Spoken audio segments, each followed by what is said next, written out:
Assalamualaikum warahmatullahi wabarakatuh. Saya Yudhistira Saputra dari kelas TKJ 4 dan membaca indah novel Laskar Pelangi ini. Langsung aja ya. Bab 1. 10 menit baru. Pagi itu, waktu aku masih kecil, aku duduk di bangku panjang di depan sebuah kelas. Sebatang pohon silesium tua yang meneduhiku. Ayahku duduk di sampingku, memeluk pundakku dengan kedua lengannya dan tersenyum mengangguk-angguk pada setiap orang tua dan anak-anaknya yang duduk berderet-deret di bangku panjang lain di depan kami. Hari itu adalah hari yang agak penting. Hari pertama masuk SD. Di ujung bangku-bangku panjang tadi ada sebuah pintu terbuka. Kosen pintu itu miring karena seluruh bangunan sekolah sudah doyong seolah akan roboh. Di mulut pintu berdiri dua orang guru seperti para penyambut tamu dalam perhelatan.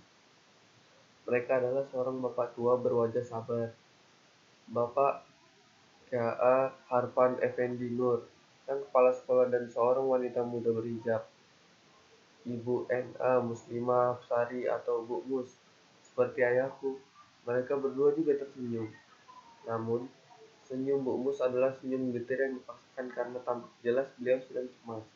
Wajahnya tegang dan gerak-geriknya gelisah. Dia berulang kali menghitung jumlah anak-anak yang duduk di bangku panjang. Dia demikian khawatir sehingga tak peduli pada peluh yang mengalir masuk ke pelupuk matanya. Titik-titik keringat yang bertimbulan di sekitar hidungnya menghapus bedak tepung beras yang dikenakannya, membuat wajahnya coreng-moreng seperti pemeran emban bagi permaisuri dalam Dulmuluk, sandiwara kuno kampung kami. 9 orang, baru 9 orang Pak Guru, masih kurang satu, katanya besar pada bapak kepala sekolah. Pak Harpan menatapnya kosong. Aku juga merasa cemas. Aku cemas karena melihat Bu Bus yang resah dan karena perasaan ayahku menjalar ke sekujur tubuh. Meskipun beliau ramah pagi ini, tapi lengan kasarnya melingkari leherku, mengalirkan denyut jantung yang cepat. Aku tahu beliau sedang gugup dan aku maklum bahwa tak mudah bagi seorang pria berusia 47 tahun, seorang buruh tambang yang beranak banyak dan bergaji kecil, untuk menyerahkan anak laki-lakinya ke sekolah. Lebih mudah menyerahkan pada tahu ke pasar pagi untuk jadi tukang parut atau pada juragan pantai untuk menjadi kuli kopra agar dapat membantu ekonomi keluarga. Menyekolahkan anak berarti mengingatkan diri pada biaya selama belasan tahun dan hal itu bukan perkara gampang bagi keluarga kami. Kasihan ayahku. Maka aku tak sampai hati memandang wajahnya. Barangkali sebaiknya aku pulang saja, melupakan keinginan sekolah, dan mengikuti jejak beberapa abang dan sepupu-sepupuku menjadi kuli. Tapi agaknya bukan hanya ayahku yang pintar.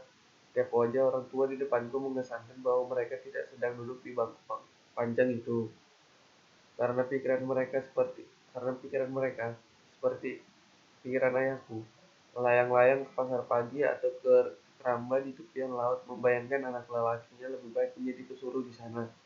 Orang-orang tua ini sama sekali tak yakin bahwa pendidikan anaknya yang hanya mampu mereka membiayai paling tinggi sampai SMP akan dapat mencerahkan masa depan keluarga. Pagi ini mereka terpaksa berada di sekolah ini untuk menghindarkan diri dari celaan aparat desa karena tak menyekolahkan anak atau sebagai orang yang terjebak tuntunan zaman baru, tuntunan memerdekakan anak dari buta huruf.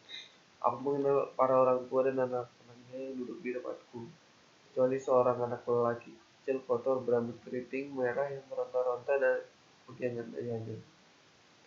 Ayahnya itu tak beralas kaki dan bercelana kain belacu.